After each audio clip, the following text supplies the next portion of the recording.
saya akan menjelaskan kembali tentang topologi, dan jenis-jenisnya. Nah, kali ini saya diberikan tugas untuk menjelaskan kembali apa yang telah diterangkan oleh dosen saya, Bapak Wasis, berdasarkan materi yang telah diberikan oleh dosen saya. Dan kali ini referensinya itu ada di website atau blog daripada dosen saya. Kalian bisa berkunjung aja di wasiswa.com ini dan kalian akan lebih banyak belajar tentang terutama seperti yang saya jelaskan kali ini, yaitu 7 tipe topologi jaringan yang sering dipakai ketika membuat LAN. Nah, di sini dimulai dari apa itu topologi jaringan. Jadi topologi jaringan itu suatu mapping fisikal dan logikal yang ada pada suatu network, baik itu di sisi routing jaringan, konfigurasi jaringan, yaitu berupa IP address atau Internet Protocol Address, netmask, subnetting, ataupun juga gateway. Nah, untuk lebih detailnya, mari kita menuju ke jaringan yang pertama, yaitu jaringan point to point. Nah, sebelum kita menuju ke point to point, itu point to point itu adalah salah satu jenis topologi jaringan yang paling mudah untuk kita buat, di manapun itu tempatnya dan kapanpun, yang mana syaratnya itu yang terpenting adalah hanya ada 2 device, minimal itu 2 device yang bisa digunakan. Nah, misalnya ya kalau kita di rumah itu ya sharing internet antar HP, misalkan HP orang tua kita ke kita, ataupun komunikasi jika kita di rumah tersebut ada PC. Jadi antara PC satu dengan PC yang lainnya untuk misalkan share suatu data, file, ataupun share printer.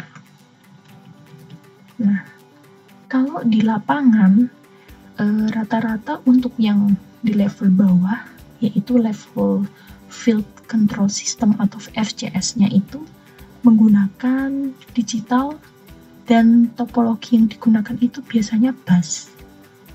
Nah, contoh dari P2P ini itu tadi ya dari transmitter, misalkan ya, transmitter ke kalibrator atau dari satu device ke device yang lain, yang mana sesuai dengan definisi point to point itu tadi, dari satu device ke device yang lainnya, atau yang penting ada 2 device yang saling terhubung.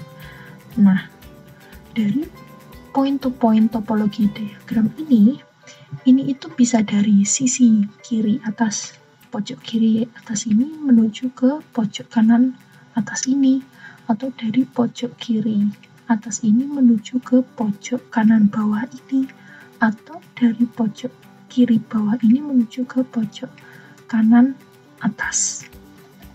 Nah, banyak sekali jenis topologi yang tentu saja banyak resource-nya, dan itu tergantung topologi mana yang sekiranya itu cocok gitu.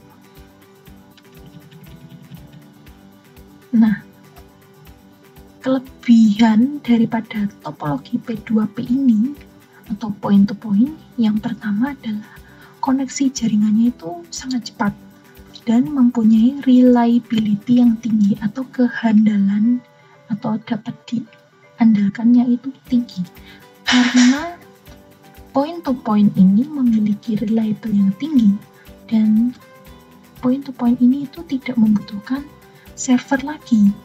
Jadi antara server klien itu beda-beda tipis. Lalu yang kedua, jika kita tidak membutuhkan server atau device jaringan lainnya, itu kita hanya memerlukan seperti hub, switch, ataupun router. Nah, hub, switch, dan router ini, kalau hub itu hampir sama dengan switch. yaitu menghubungkan beberapa komputer menjadi satu network. Kemudian router ini pun mampu menghubungkan beberapa network menjadi satu. Supaya apa? Berkomunikasi antara network satu dengan network yang lainnya itu dapat terjadi. Nah, sehingga hub dan switch ini itu memiliki perbedaan yang mana bedanya itu di switch collision. Domainnya itu rendah. Jadi switch itu collisionnya itu domainnya itu rendah atau terjadi adanya tubrukan saling mengirim data itu rendah. Karena misalkan ketika kita mengirimkan data dalam suatu jaringan itu ada 4 atau 5 PC. Nah, jika kita menggunakan hub, maka mengirimkan data dari satu PC ke PC kedua, dari PC yang pertama, lalu ke PC yang kedua, maka PC ketiga dan PC keempat itu tadi akan di-broadcast data yang sama. Sehingga laju data untuk ke PC 1 dan PC 2 ini akan terdampak. Nah, karena ada collision tadi atau tubrukan. Nah, jikalau switch ini sudah mengfilter komunikasi yang mana PC 1 dan PC 2 saja yang transferkan datanya sesuai dengan tujuan awal tadi. Nah, untuk PC yang lainnya itu tidak perlu terlibat, sehingga akan mengurangi collision tadi. Nah, untuk router dalam DCS terutama, itu masuknya ke layer 3. Kalau switch itu berada di layer 2. Nah, router ini itu secara general itu ada 2 types atau 2 tipe, yaitu router yang hardware dan juga router yang software. Nah, router hardware ini bentuknya ya hardware, berupa bentuk hard gitu ya, dalam bentuk fisik. Sehingga artinya apa? Khusus dibuat router. Kalau ya khusus untuk dibuat router, jadi ya fisiknya ya ada router itu tadi. Ya kalau untuk bentuknya seperti router wifi ya bentuknya seperti itu. Kalau untuk yang software ini itu artinya router itu running dalam suatu server atau dalam bentuk software dan tidak ada bentuk fisiknya karena dia berada di dalam server itu sendiri. Lalu kelebihan yang keempat itu tidak membutuhkan sistem operasi yang biasanya digunakan pada server jaringan seperti Linux atau Windows Server. Nah, jaringan di perusahaan besar seperti oil and gas itu pasti memerlukan sistem operasi yang digunakan untuk server, yaitu tadi oil and gas ini kan memerlukan suatu sistem operasi ya, suatu proses gitu. Nah, memerlukan suatu server. Jadi beda dengan sistem server yang digunakan untuk laptop atau desktop biasa. Nah, bedanya di sini Windows ataupun Linux itu Windows itu semakin lama digunakan atau semakin dipakai, maka kemungkinan besar itu virus yang masuk itu akan semakin banyak atau malware-nya itu semakin banyak dan akan memperlambat kinerja Windows itu tadi. Namun Linux ini itu sistemnya stabil atau minim terkena dampak virus dan server ini itu tidak selalu membutuhkan updating server terbaru seperti halnya Windows yang sering banget melakukan updating. Nah, untuk kelemahan dari point-to-point ini ya juga yang pertama sangat terbatas, hanya berada dalam lingkup yang kecil dengan jangkauan jaringan yang terbatas. Lalu ada sumber daya yang digunakan itu tidak bisa dibuat secara terpusat serta tidak bisa melakukan backup data yang ada. Lalu yang ketiga, tidak membutuhkan keamanan jaringan yang begitu kompleks, jadi hanya membutuhkan permission saja dari salah satu device agar bisa terhubung ke jaringan point to point itu tadi. Oke, sekarang kita menuju ke topologi bus. Jadi biasanya bus ini seperti yang saya bilang dari awal sering sekali digunakan di industri, khususnya di device protokol seperti field bus, modbus. Jadi tipe bus itu rata-rata digunakan dalam industri.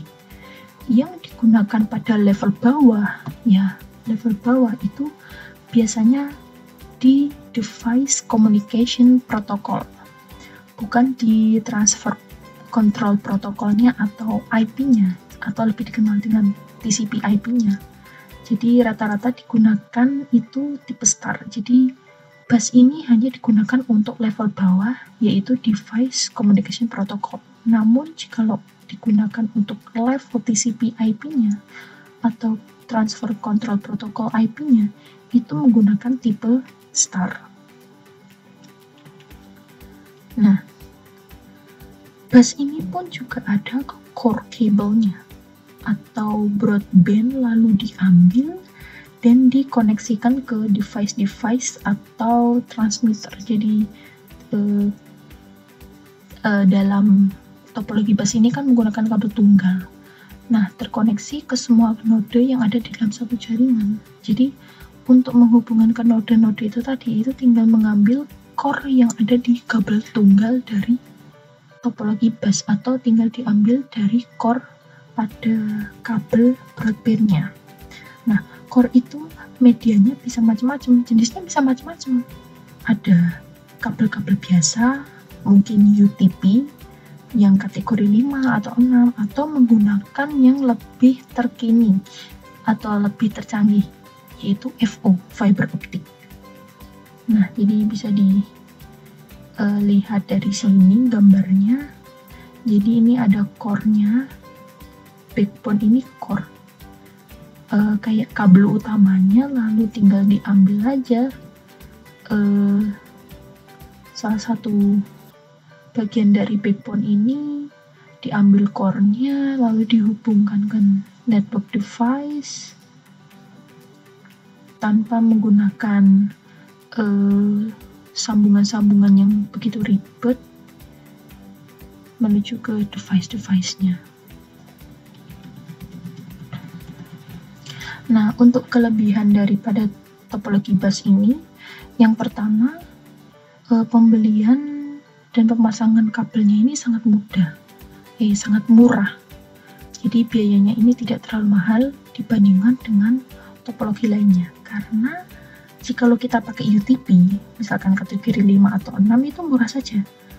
Dan tinggal diambil tadi yang seperti saya jelaskan sebelumnya, melalui core-nya saja itu sudah bisa dihubungkan ke device-device layer 2 ataupun 3 yang tidak terlalu membutuhkan kabel-kabel tertentu menuju ke device tersebut.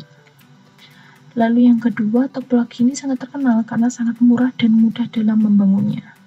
Ya, kalau dari gambar itu tadi, dari gambar topologi itu tadi kan ya mudah lah dibikin, tinggal ambil core-nya dihubungkan ke device-device yang lain, sudah jadi. Lalu yang ketiga, biasanya itu digunakan untuk temporary saja, kecuali difungsikan sebagai backbone atau digunakan untuk topologi sistem kontrol industri. Nah, kalau sebagai backbone atau sebagai backbone sistem kontrol pada industri itu ya bersifatnya temporary atau sementara. Contoh, misalkan server di lantai 2 sampai ke asrama itu ada backbone-nya dan biasanya itu jenisnya FO atau fiber optic. Seperti itu contoh di kampus kita ya, kampus Akamigas, itu backbone-nya yang di dekat lab instrumen itu berupa fiber optic. Nah, untuk yang keempat itu topologi bus ini adalah topologi jaringan yang pasif karena hanya bisa digunakan untuk mengirim untuk menerima data yang dikirim dan tidak bertanggung jawab terhadap pergerakan data dari device satu ke device yang lainnya. Jadi hanya sebagai jalur saja, nggak bertanggung jawab untuk ya gimana data ini dari device satu ke device lainnya. Lalu untuk kelemahan ya kabel utama kalau mengalami fail atau gagal kabel backbone-nya tadi, maka device yang terhubung ke jaringan yang lainnya itu ke jaringan device-device-nya itu ya udah nggak bisa digunakan lagi. Intinya ya backbone-nya mengalami kegagalan atau mengalami suatu problem, ya end gitu. Device yang lainnya otomatis nggak akan bakal berfungsi semuanya karena kabel utama itu sudah rusak gitu. Yang kedua, jika traffic jaringan ini tinggi, bisa mengakibatkan collision pada jaringan dan dampaknya ini akan mengakibatkan performa jaringannya akan menurun ya tadi. Karena adanya tubrukan atau hambatan pada jaringan ini yang mengakibatkan traffic jaringan atau jaringan yang macet, ya dampaknya ya performa jaringan akan turun. Performa transfer data ini akan turun. Lalu yang ketiga, jangkauan kabel ini yang terbatas, yaitu tadi karena hanya mengandalkan backbone itu tadi. Lalu selanjutnya ini ada topologi ring. Ring ini berbentuk ya seperti ring atau lingkaran yang tidak memiliki celah ataupun sudut. Jadi topologi ini modelnya cincin ya karena melingkar itu tadi. Dan topologi ini setiap device-nya ini selalu terhubung dengan dua device tetangga lainnya. Jadi device dari sisi kiri maupun sisi kanan. Nah, apa sih kelebihannya? Nah, kelebihan daripada topologi ring ini, yang pertama ini sangat mudah untuk instalasi dan konfigurasinya. Ya, jadi kan hanya satu jalur kan itu, tapi dia hanya terhubung pada device sisi kiri dan kanannya saja kan. Nah, yang kedua, menambahkan atau mengurangi device dalam topologi ini itu cuma merubah dua koneksinya saja. Ingat tadi ya, karena dia hanya terhubung pada dua devices yang lain, yaitu dari sebelah kiri dan kanan. Jadi tinggal di plug and play saja untuk merubahnya. Yang ketiga, untuk perawatan dan perbaikan ini lebih susah justru di topologi ring ini, karena susahnya itu kita tidak mengerti. Misalkan ada trouble, itu trouble yang mana beda juga kalau pakai topologi star, itu mudah. Jadi kan kalau misalkan salah satu device ini ada yang trouble, ya kan dampaknya kan mungkin ke device yang lain, tetapi untuk kita mampu mengerti letak errornya itu di mana itu susah gitu. Beda kalau kita menggunakan topologi star, itu mudah karena dia ada NOC-nya, yaitu Network Operation Center-nya. Nah, jadi bisa tambah mudah terlihat kalau ada trouble gitu, karena dia ada Network Operation Center, jadi ada suatu jaringan operasi yang terpusat. Kalau ini kan nggak terpusat, karena dia kan bersifat melingkar tuh tadi. Jadi kalau ada trouble dalam sistem jaringan itu, kita nggak ngerti ini yang trouble dari device yang mana. Mau nggak mau kita harus ngecek satu-satu sendiri tanpa adanya itu tadi, nggak ada yang terpusat untuk mengkonfigurasi ke 5 devices itu lagi. Kalau ring kan nggak ada kayak gitu. Nah, kelemah dan juga untuk yang kelebihan yang ke-5 itu di topologi ini mempunyai akses ke semua komputer dan jaringannya, yaitu tadi kan bentuknya melingkar. Lalu kelemahan menggunakan topologi ring ini, yang pertama, traffic berjalan satu arah karena cuma ada satu gateway. Jadi ya kalau intinya ada satu jalan masuk, hanya ada juga satu jalan keluar, jadi dia hanya satu arah yang melingkar itu tadi. Yaitu kalau ada gangguan semuanya kena, tapi kita nggak ngerti gangguannya itu di sebelah mana. Bisa jadi di device yang nomor 1, bisa jadi di device nomor 2, ataupun di device yang nomor 3. Lalu yang kedua, ada gangguan satu device akan mengakibatkan device lainnya terganggu. Nah, terganggunya kayak apa? Ini koneksinya kan ada dua arah. Jika kiri terganggu, maka ya data yang tadi ingin dikirimkan misalkan, itu dari satu device ke device lain itu nggak bisa muter lagi, karena dari sebelah, kan muternya dari kiri ke kanan. Dari kiri ini ada masalah, maka data itu tidak bisa muter lagi, karena stucknya itu bakalan ke device yang sebelah kiri. Lalu yang ketiga, dengan berkembangnya teknologi jaringan saat ini, topologi ini juga mulai kurang populer, ya karena berbagai macam permasalahan itu tadi, dan juga kurang efisien dan efektif gitu. Lalu yang keempat, jika ada permasalahan di dalam jaringan, itu sangat susah untuk perbaikannya. Ya, terutama ketika device yang lain ingin tetap running, tapi yang satunya terjadi error, mau nggak mau kalau satunya diperbaiki otomatis berdampak ke yang lainnya, jadi susah banget untuk perbaikannya. Lalu yang terakhir, jika ada penambahan atau pengurangan pada salah satu device-nya, ini akan mengganggu kinerja pada jaringan, yaitu tadi, karena kan dia hanya ada satu gateway saja, atau aliran transfer datanya itu kan cuma dari satu arah, muter. Jadi akan susah dan akan mengganggu kinerja pada jaringan. Lalu yang selanjutnya itu adalah topologi star. Nah, ini tuh salah satu topologi yang sering banget digunakan ketika kita membangun suatu LAN atau local area network. Nah, semua PC, devices, topologi ini itu akan terkoneksi ke sebuah hub atau ataupun switch. Jadi ini tuh hub atau switch. Lalu ini terhubung ke PC 1, PC 2, PC 3 maupun PC 4. Nah, paling banyak digunakan itu topologi star ya di dunia industri, apalagi sistemnya LAN. LAN itu bisa internet ataupun intranet, yang rata-rata juga menggunakan topologi star.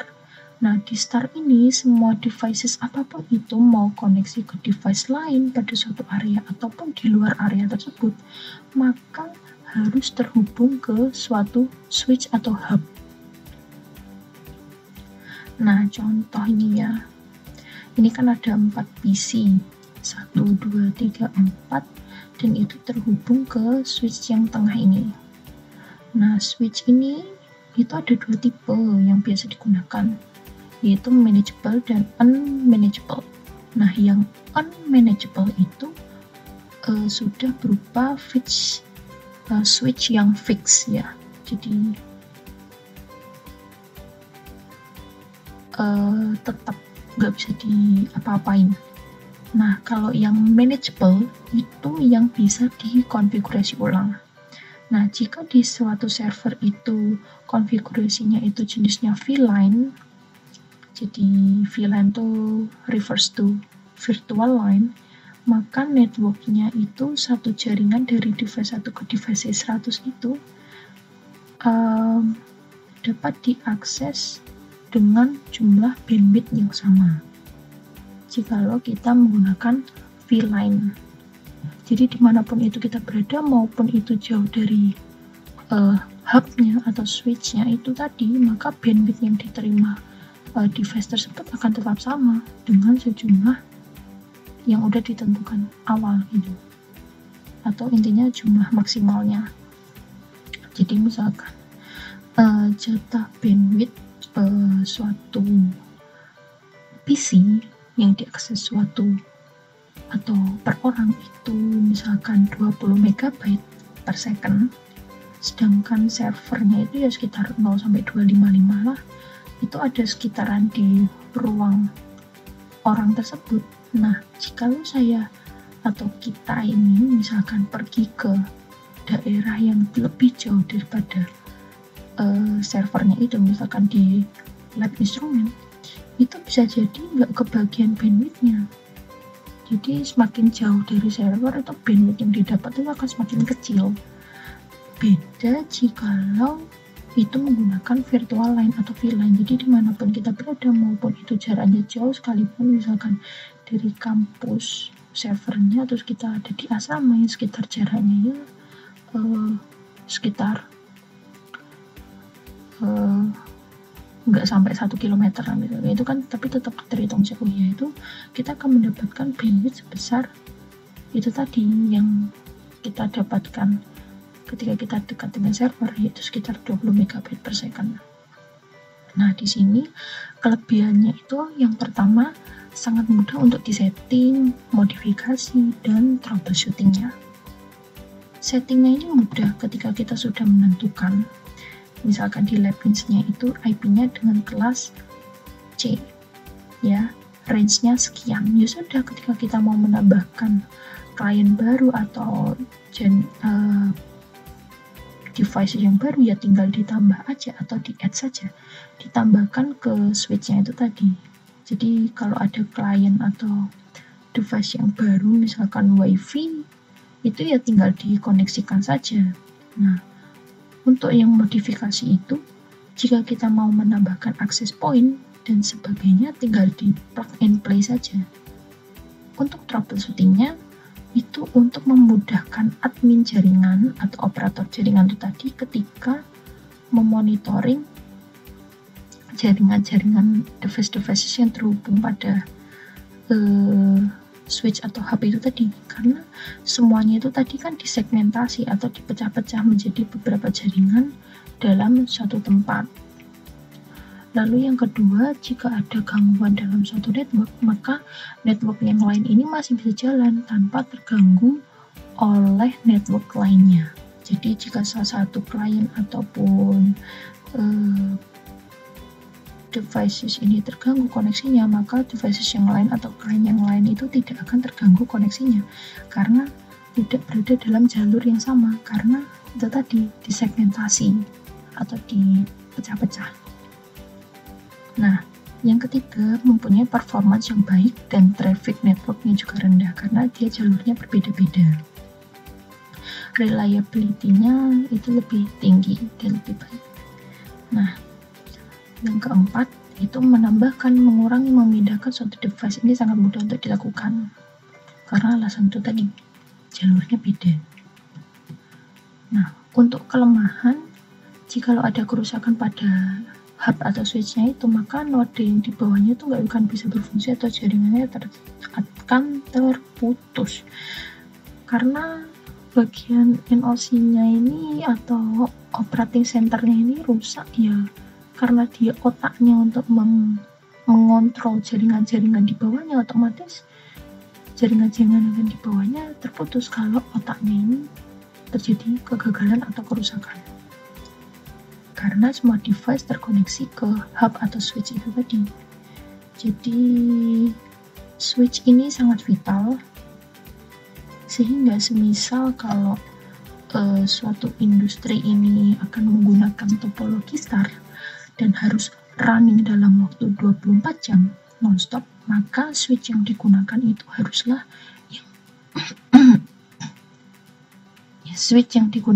haruslah yang berkualitas, dan rata-rata industri itu menggunakan Cisco jenisnya, yang mana switch ini itu sudah diakui oleh dunia.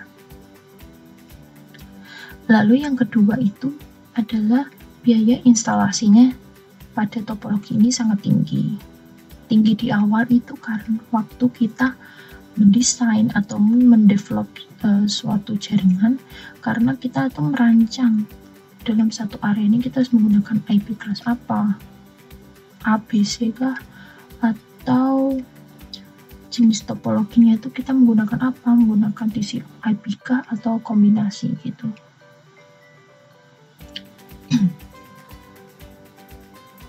Lalu yang ketiga ketiga, performa jaringan ini tergantung kualitas hub atau switch itu tadi. Lalu jika ada kerusakan pada kabel, bisa mengakibatkan jaringan kabel ini down.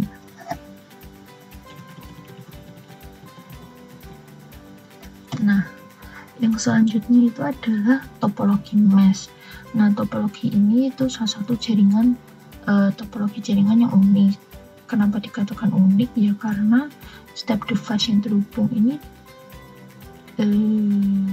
juga terhubung ke jaringan yang lain. Jadi bisa jadi topologi ini tuh atau topologi mesh ini itu dikembangkan dari teknologi P2P atau point to point. Dan jaringan ini topologi jaringan ini itu menawarkan sistem redundansi yang tinggi. Jadi kalau ada salah satu koneksi yang putus, maka dia akan otomatis mencari jalur atau path lainnya. Nah, topologi ini memiliki beberapa tipe. Yang pertama itu ada topologi mesh parsial.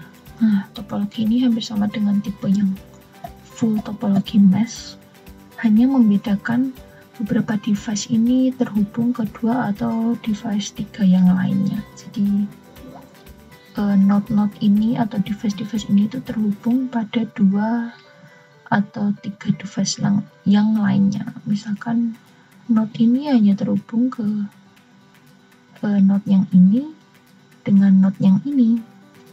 Ini kan dua ya, 1, 2. Atau node yang ini terhubung hanya ke node yang ini sama node yang ini. Kalau node yang ini hanya terhubung ke node yang ini dan juga node ini. Kalau node ini ya terhubung ke 3. 1, juga ini, juga ini, juga ini malahan. Jadi topologi yang kedua jenisnya, tipenya itu ada topologi mesh full. Jadi topologi ini itu setiap device-nya itu terkoneksi satu dengan yang lain. Jadi lebih daripada 2 ataupun 3 jaringan atau bukan terhubung atau terkoneksi dari lebih dari satu device ataupun 2 device. Dimana topologi mesh full ini jika ada trouble, mereka ini akan mencari path yang lainnya. Jadi misalkan mau ngirimnya dari sini ke sini, dia kalau jaringan ini atau hubungan ini dari ini itu ada trouble, maka dia akan memiliki algoritma, ada algoritmanya sendiri untuk mencari path yang lainnya. Karena topologi ini itu dari satu device ke device yang lain itu terhubung atau terkoneksi satu dengan yang lain. Jadi nggak cuma satu atau dua, tapi semuanya ini saling terhubung. Jadi kalau ada suatu trouble, mereka akan cari path yang lainnya. Nah, untuk kelebihannya itu tadi ya, penambahan jaringan tidak akan mengganggu user yang sedang aktif. Lalu jika diimplementasikan sangat kompleks, traffic sangat stable karena jika putus bisa cari path alternatif lainnya. Lalu yang keempat, menggunakan multiple link. Jika salah satu jalur putus, masih bisa menggunakan lainnya karena dia terhubung satu dengan yang lain. Semua node itu terhubung satu dengan yang lain, dan itu memiliki multiple link atau link yang banyak sekali. Jadi kalau salah satu jalur putus, masih bisa yang lainnya. Lalu yang kelima, topologi ini bisa membantu jika menginginkan network yang selalu live. Jadi topologi, misalkan topologi star yang ada di kampus di lantai 1 itu dikombin menjadi topologi mesh. Jadi kayak upgrading dari topologi star itu combine bisa menjadi topologi mesh. Nah, misalkan di gedung lantai 1 itu ada network, pasti ada switch yang minim 1 lah. Jadi di lantai 1 ada satu network yang mana minim switchnya 1. Kalau lantai 2 itu juga memiliki network yang berbeda juga. Nah, untuk menghubungkan lantai 1 dengan 2 ini, maka memerlukan sebuah router. Nah, nanti router itu akan terkonfigurasi atau akan dikonfigurasi. Dan ada dua cara dalam pengkonfigurasian. Yang pertama ada konfigurasi routing statik dan satunya konfigurasi routing dinamik. Nah, routing dinamik ini bisa dibagi menjadi beberapa, bisa BGP atau OSPF dan lain-lain. Nah, jika kita menggunakan routing dinamik, ketika ada putus di salah satu lantai, maka lantai yang lainnya itu tidak akan berpengaruh karena akan mencari jalur lain untuk tetap live atau hidup itu tadi. Nah, untuk kelemahannya ketika membuat topologi ini sangatlah rumit karena tiap-tiap node ini harus terkoneksi dengan node yang lainnya. Ya, karena dia memiliki multiple link itu tadi. Lalu yang kedua, sistem topologi ini adalah dedicated link. Lalu topologi ini robust atau handal, ya. Lalu membutuhkan biaya yang besar jika mau diimplementasikan karena semakin banyak link, semakin banyak kabel, banyak sekali biaya. Lalu membutuhkan space yang besar untuk link dedicated-nya. Lalu selanjutnya itu atau yang terakhir itu adalah tinggal dua terakhir ya, itu topologi string. Jadi pohon, jadi menyerupai akar pohon. Semua node ini terhubung bentuk suatu hierarki, karena itu juga disebut sebagai topologi hierarki. Dan topologi ini juga menggabungkan antara star di dalam suatu single bus atau bisa disebut sebagai star bus. Nah, untuk keuntungannya, jikalau ada salah satu node yang putus, tidak akan mempengaruhi node yang lain. Penambahan node bisa dilakukan dengan cepat dan mudah. Jikalau ada error dalam jaringan, itu sangat mudah untuk dideteksi. Lalu sangat mudah dalam hal perawatan dan perbaikan. Untuk kekurangan, yang pertama, jika node ini ditambahkan ke suatu jaringan ini sangat banyak, maka akan mengakibatkan pemeliharaan jaringannya akan sangat lebih susah, karena ini dampaknya lebih ke orang yang memaintenance jaringan ini, otomatis akan sangat kesulitan karena jaringannya akan bertambah banyak dan kabel-kabel ataupun link yang terhubung itu juga akan semakin banyak. Lalu yang kedua, jika hub atau switch ini mengalami kerusakan, maka akan berdampak pada node lainnya karena ini kan gabungan antara star dengan bus. Jadi center operatingnya mengalami kerusakan akan berdampak pada node-node yang terhubung pada switch itu tadi.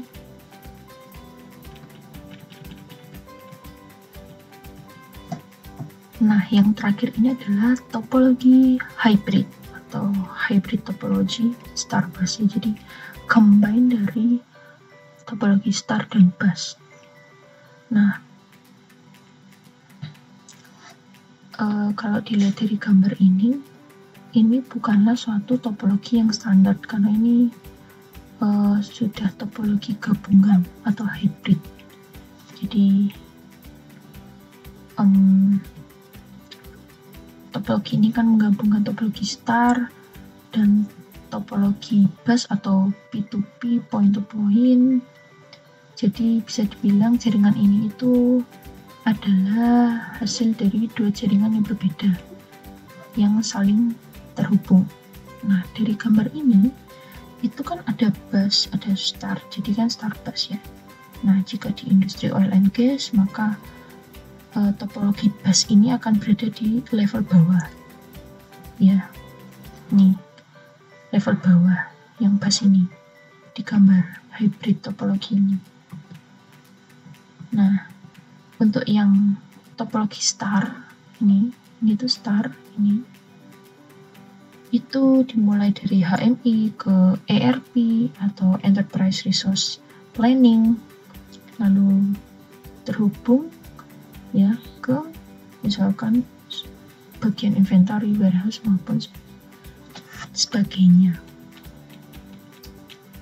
Nah, untuk keuntungannya itu sendiri, yang pertama, topologi ini menawarkan solusi yang termudah dalam mendeteksi suatu kesalahan pada jaringan. Lalu yang kedua, suatu topologi jaringan ini itu berjalan secara efektif dan jauh lebih efisien. Lalu yang ketiga, topologi ini sangat scalable untuk ditingkatkan ukuran jaringannya. Jadi jika ingin meningkatkan ukuran jaringannya, tidak perlu memikirkan IP-nya harus gimana, harus berapa, tidak perlu dipikirkan karena topologi ini sangat scalable. Jadi apapun IP-nya, class-nya itu tidak masalah. Lalu untuk kelemahan itu sendiri, topologi hybrid ini masih sangat sulit untuk didesain jaringannya. Lalu yang kedua, topologi yang paling mahal di antara topologi lainnya karena dia menggabungkan dua topologi sekaligus, jadi jauh lebih mahal.